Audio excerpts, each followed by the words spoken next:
Si usted es de esa generación que vivió en carne propia el terror de las pandillas en El Salvador, que aprendió a leer con miedo esas letras pintadas en las paredes que marcaban territorio de muerte, y quiere ver cómo hoy el Estado no permite ni el más mínimo intento de que esas estructuras vuelvan a levantar cabeza, suscríbase ahora al canal para no perderse ninguna de estas noticias.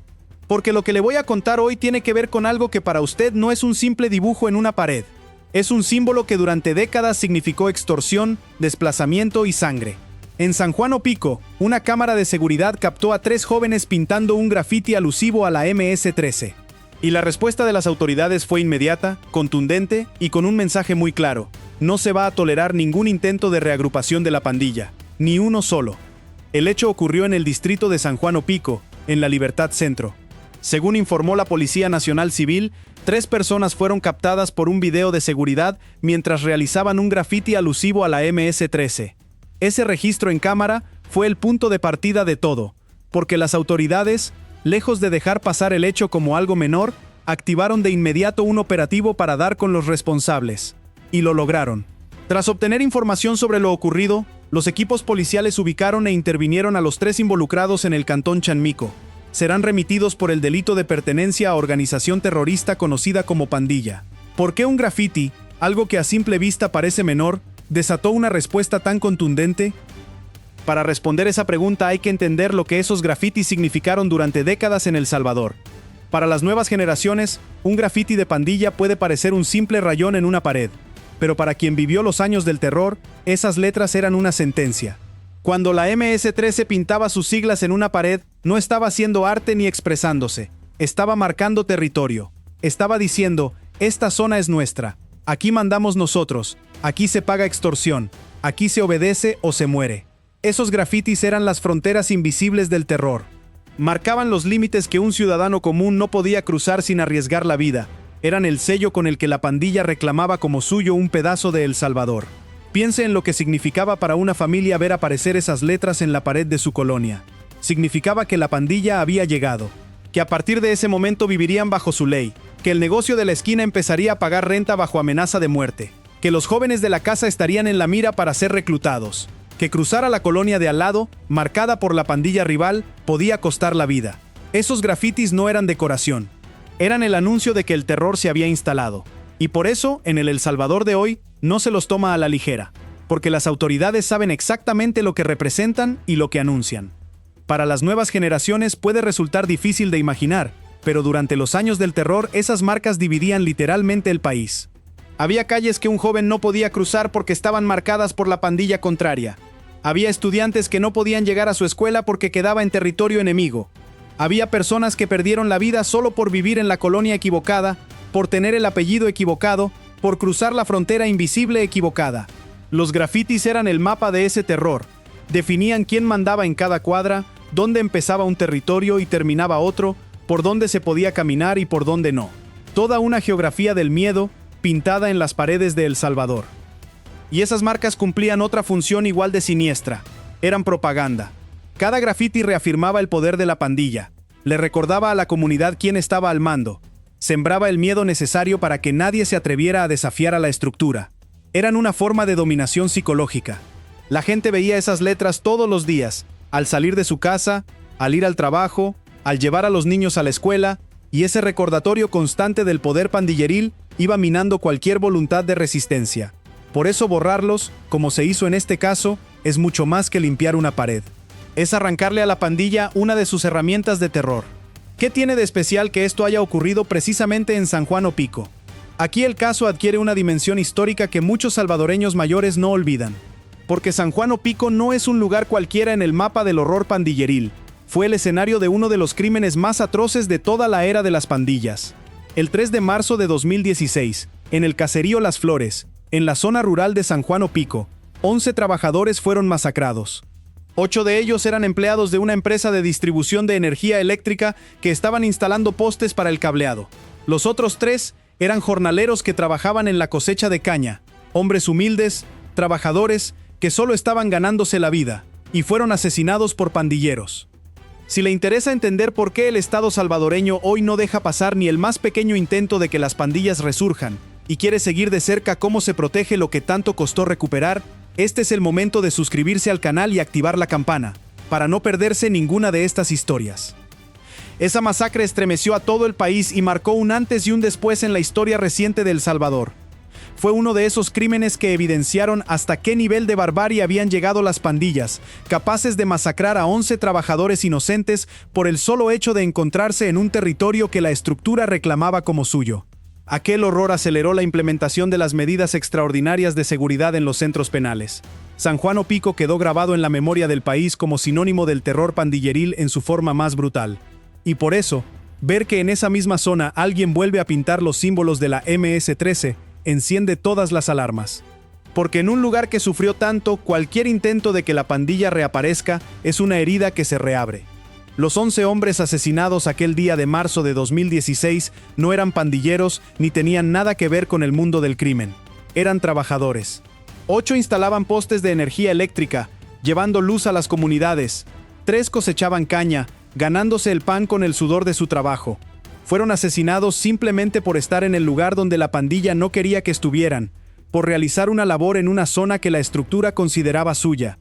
Ese crimen sin sentido, esa masacre de inocentes, se convirtió en uno de los símbolos más dolorosos de lo que las pandillas le hicieron a El Salvador, de cómo eran capaces de quitar 11 vidas de un golpe, sin remordimiento, por pura defensa de un territorio imaginario. Para las familias de San Juan Opico, para los sobrevivientes, para todos los que recuerdan aquella tragedia, el nombre de su municipio quedó ligado para siempre a ese horror. Y cargar con esa memoria significa que cualquier señal de que la MS-13 intenta volver a la zona toca una fibra especialmente sensible. No es paranoia, es memoria. Es el recuerdo vivo de lo que la pandilla fue capaz de hacer ahí mismo, en su tierra. Por eso, cuando aparece un grafiti de la MS-13 en San Juan Opico, no se trata de un simple acto de vandalismo en cualquier lugar. Se trata de la reaparición de un símbolo de terror en un lugar que conoció ese terror en su forma más sangrienta. ¿Y qué tiene de particular el lugar donde fueron localizados los responsables? Los 3 involucrados fueron ubicados e intervenidos en el cantón Chanmico, dentro del mismo distrito de San Juan Opico. Y ese nombre también tiene historia. El cantón Chanmico fue durante años una zona con fuerte presencia de la MS-13. De hecho, en esa zona operaba una clica de la pandilla, y las autoridades han realizado múltiples intervenciones a lo largo del tiempo contra estructuras que amenazaban y desplazaban a las familias del lugar. Hubo casos en que la pandilla amenazó a familias enteras para que abandonaran sus hogares, bajo la advertencia de atentar contra sus vidas si no se iban. Ese era el nivel de terror que se vivía en Chanmico. Que los responsables del grafiti hayan sido localizados precisamente en Chanmico refuerza la preocupación de las autoridades. Porque no se trata de un lugar ajeno a la historia de la MS-13, sino de una zona que conoció de cerca su dominio, y cualquier señal de que la pandilla intenta volver a marcar presencia ahí, donde ya causó tanto daño, es tomada con la máxima seriedad. Las comunidades de esa zona pagaron un precio altísimo bajo el dominio pandilleril, y el Estado tiene claro que no puede permitir que ese pasado regrese, ni siquiera en la forma de unas letras pintadas en una pared. ¿Por qué hacer un grafiti de la pandilla se considera un delito tan grave? Porque bajo la legislación salvadoreña todo lo que signifique pertenecer, colaborar o promover a una estructura pandilleril es un delito serio. Desde el fallo de la Sala de lo Constitucional de 2015, las pandillas como la MS-13 están legalmente catalogadas como organizaciones terroristas. Eso significa que cualquier acto que promueva la estructura, que reproduzca sus símbolos, que reclame territorio en su nombre, se enmarca dentro del delito de pertenencia a organización terrorista. Pintar un grafiti de la MS-13 no es visto como un acto de vandalismo cualquiera. Es visto como un acto que promueve y reafirma la existencia de una organización terrorista. Ese es el marco legal que explica por qué los involucrados serán remitidos por el delito de pertenencia a organización terrorista conocida como pandilla. Para las autoridades, quien pinta los símbolos de la MS-13 está actuando en nombre de la estructura, está ayudando a reafirmar su presencia, está participando en el intento de que la pandilla siga existiendo y marcando territorio. Y en un país que le declaró la guerra frontal a estas organizaciones, ese tipo de acto no queda impune. La ley es clara, y se aplica con firmeza, porque el objetivo es impedir por todos los medios que las estructuras que aterrorizaron al país durante décadas logren mantenerse vivas o reorganizarse. ¿Qué mensaje quisieron enviar las autoridades con esta intervención? Un mensaje directo y sin rodeos. La Policía Nacional Civil fue enfática al declarar que no van a permitir ningún intento de reagrupación ni de intimidación contra la población. Esa frase es la clave de todo el caso, porque revela cuál es la verdadera preocupación de las autoridades. No un grafiti aislado, sino lo que ese grafiti podría representar. Un intento de la MS-13 por volver a marcar presencia, por reagruparse, por recordarle a la población que todavía existe. Y frente a eso, la respuesta del Estado es tajante. No se va a tolerar ni la reagrupación, ni la intimidación, ni ningún acto que busque devolverle a la pandilla el control que un día tuvo. Esa firmeza es precisamente lo que marca la diferencia con el pasado. Durante décadas, las pandillas fueron ganando territorio poco a poco, marcando paredes, intimidando comunidades, sin que nadie las detuviera a tiempo. Cuando el Estado quiso reaccionar, ya era demasiado tarde y las estructuras se habían vuelto un poder paralelo que dominaba medio país. Hoy, la lógica es la contraria. No se espera a que el problema crezca. Se corta de raíz, en el primer indicio, en el primer grafiti, en el primer intento de reagrupación, porque las autoridades aprendieron la lección. A las pandillas se les combate desde la primera señal, no cuando ya se han apoderado del territorio. ¿Cómo lograron identificar y ubicar a los responsables? Todo comenzó con un video de seguridad. Una cámara captó el momento en que se realizaba el grafiti, y ese registro fue la pieza clave que permitió a las autoridades actuar. A partir de esas imágenes y tras obtener información sobre lo ocurrido, los equipos policiales desarrollaron el trabajo de investigación que les permitió ubicar a los responsables e intervenirlos en el cantón Chanmico. Ese detalle muestra cómo la tecnología y la vigilancia se han convertido en herramientas fundamentales en El Salvador de hoy. Las cámaras de seguridad, el monitoreo, la capacidad de rastrear a los responsables de un hecho a partir de un video, todo eso forma parte del arsenal con el que hoy se combate cualquier intento de resurgimiento pandilleril. En el pasado, un hecho así probablemente habría quedado sin consecuencias. Un grafiti aparecía en una pared y ahí quedaba, como una marca más del dominio pandilleril, sin que nadie investigara quién lo hizo ni por qué. Hoy, en cambio, hasta un grafiti activa un operativo. Una cámara capta el hecho, la policía investiga, ubica a los responsables y los remite a la justicia. Esa capacidad de respuesta, esa vigilancia constante, es parte de lo que ha permitido mantener a raya a las estructuras criminales, porque el mensaje que se envía es que ningún acto en nombre de la pandilla, por pequeño que parezca, va a pasar desapercibido. ¿Qué revela este caso sobre cómo las pandillas usaban a los jóvenes? Aquí hay un tema de fondo que golpea especialmente a los salvadoreños mayores, porque lo vieron repetirse durante generaciones. Las pandillas siempre se alimentaron de los jóvenes. Los reclutaron desde temprana edad, los usaron para pintar grafitis, para vigilar, para cobrar extorsiones, para cometer sus crímenes. Aprovecharon la vulnerabilidad de los muchachos de las comunidades más golpeadas, la falta de oportunidades, la búsqueda de pertenencia, para engancharlos en la estructura. Y una vez adentro, esos jóvenes quedaban atrapados en un mundo de violencia del que era casi imposible salir.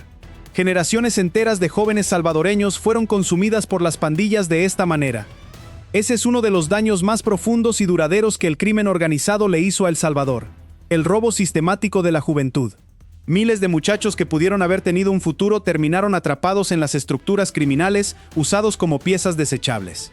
El abuelo salvadoreño lo vio con dolor durante décadas. Cómo la pandilla se llevaba a los jóvenes de su comunidad, uno tras otro. Cómo los convertía en criminales o en víctimas.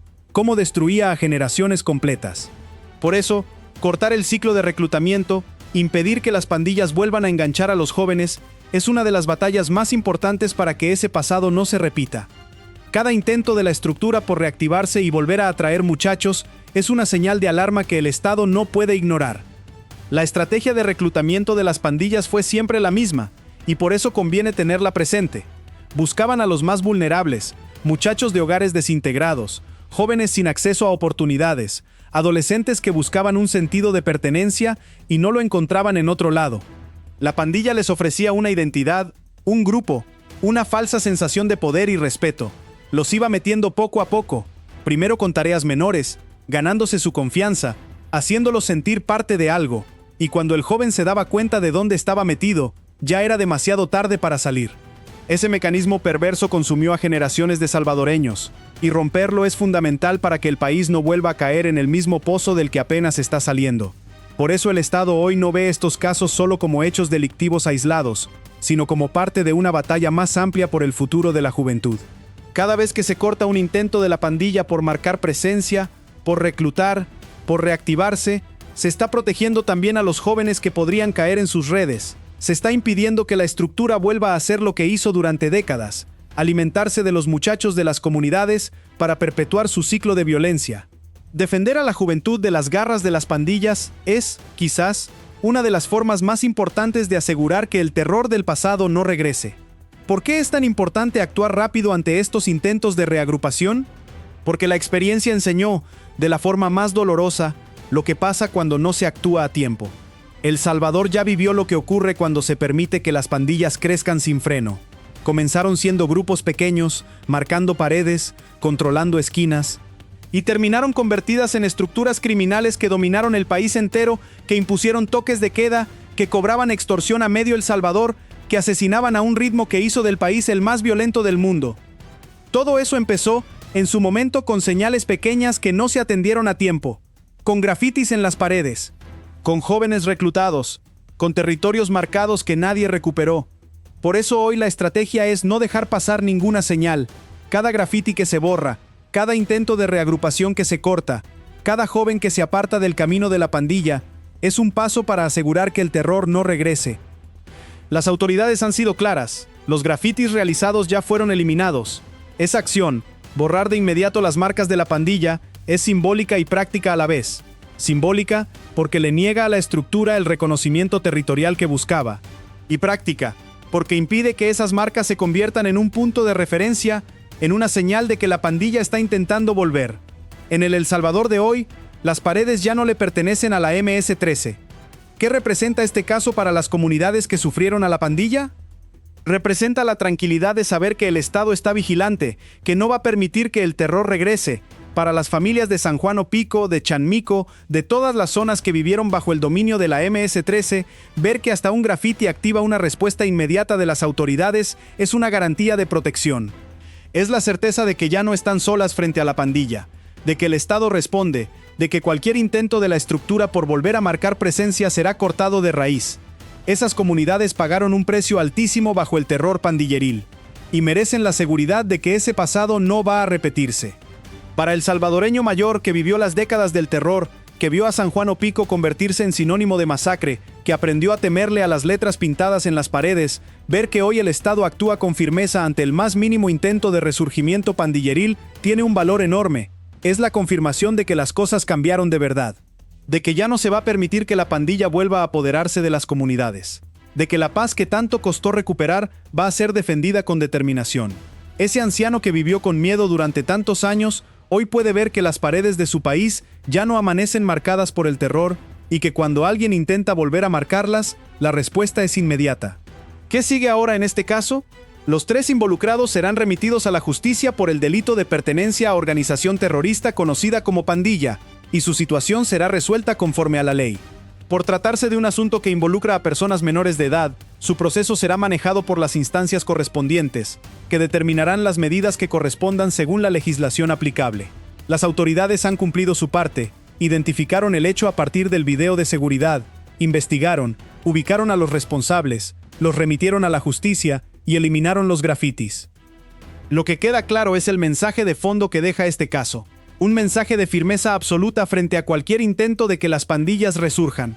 La Policía Nacional Civil lo dijo sin ambigüedades. No se permitirá ningún intento de reagrupación ni de intimidación contra la población. Y este caso es la demostración práctica de esa postura. No importa si se trata de un grafiti en una pared, si lleva el símbolo de la MS-13, si representa un intento de la estructura por reafirmar su presencia, la respuesta del Estado será inmediata y contundente.